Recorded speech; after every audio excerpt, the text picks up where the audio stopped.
Moore? My name is Moore, Robert Moore.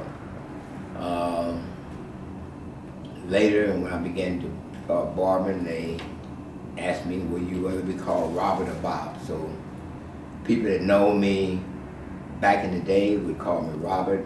Those that know me when I started barbering would know me by Bob.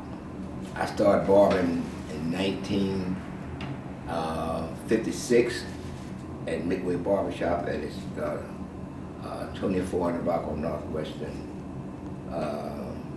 I've been barbering ever since that time, and I got into barbering, and I said once before that I'm a family of 12, that was 10 boys, and my mother used to cut our hair, and it was a tremendous job on her cutting 10 nappy-head boys, so I started helping her, and kind of started liking it. By that time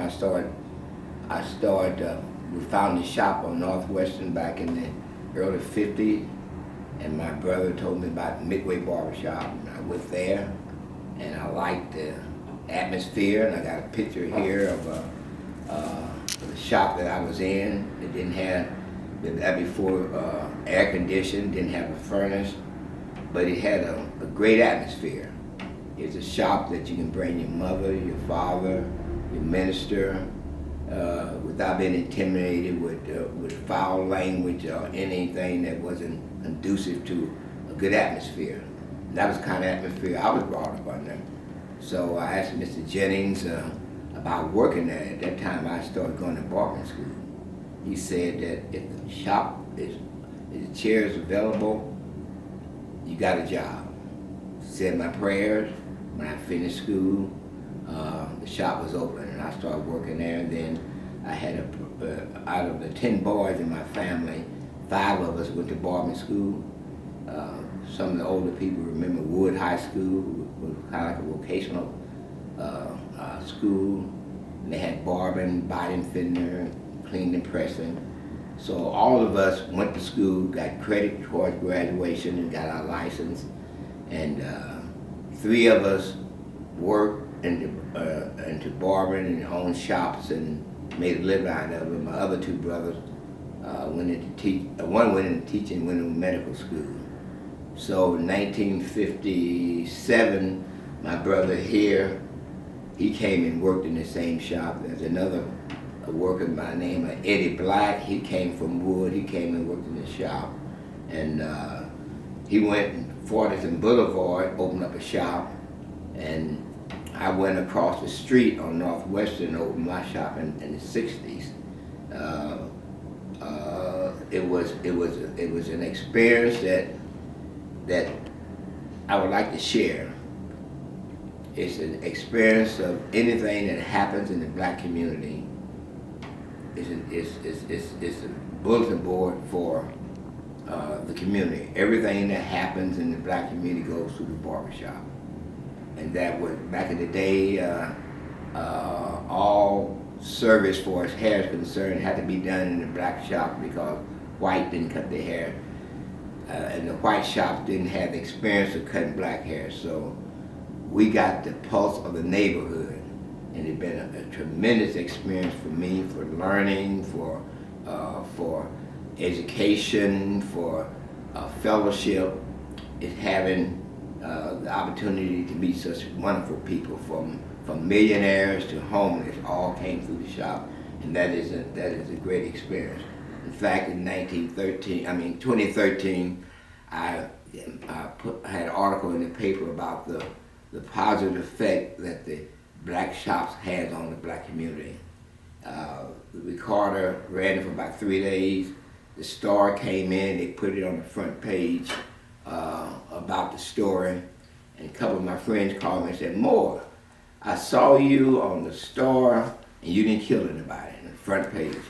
So we were thinking, and I thank him for doing this, because there's so much rich history in the shops, and so much that we could share is in the barbershop, and the barbers that have been in that position have been richly blessed to have all that information and experience by working in the shop. I look forward every day of coming to working in the shop. And someone asked me, said, Moore, when you think about retiring? I said, as long as the good Lord give me my hands, my feet, I continue to work because I look forward to coming to work every day, and it's been a tremendous experience for me. I've been here in this particular location. Well, I started 25th Northwestern. For those older could remember this, there's a motorcycle club there on Northwestern in 24 on the block. I went there for a while in that building, and then I left there and went in the 85, went on right across from Addicts at 10th and 10th Street off of Northwestern. I worked there until 2003, and I came up here and purchased this building here in 2003, and I've been here ever since. So it's an experience that I had an opportunity to share. There's one experience I can tell you what happened that rewards you and having exposure to a lot of people. You remember back in the day when the blacks were struggling in the 60s and 70s and for equal rights and all that. Well, James Brown came out once, he was saying, don't be proud of who you are. Are you black or are you whatever? He said, and he came out with a slogan, say it loud, I'm black and I'm proud, you know, which was a great experience, but it was hurting my business. And we needed Barber to come and get the haircut. I understand the experience they were talking about. I can appreciate that. But the way we keep our door open, having Barber come and get the haircut. And so, so I went out to National Starch. I'm not National Starch, but Harvester. And with the connection with the people I have that worked at Harvester, they hooked me up at Harvester. And I worked there in quality control for 30 years and ran my shop during the day, worked at Harvester at night. So these are some of the blessings I was speaking of, by having connection to get information and to advance, and that advance would mean we'll get into an area that I like, which is in quality control. And I spent 30 years there, and I retired in 2003. So as he got a picture of Oscar Robertson. I got a chance to meet him personally. All 55, 56 team came into Midway Barbershop. I had an opportunity to get their autograph, and I cut Oscar Robertson father's hair. So it's been a wonderful experience, and I've just been blessed to have this opportunity to be in an atmosphere that's so richly rewarding. So that's part of my story. I got some pictures of those who maybe been around for a while. I'll be 85 in May. So some of those who in the city that remember those days, please come by and chat with me. I got a catalog of the history of Indianapolis and Oscar Robertson, and a lot of changes have been made. So, and I thank the gentleman here for giving me an opportunity to share the story. It's a great story, and Indianapolis got a lot to be proud of. We got some wonderful, beautiful people here in the city of Indianapolis.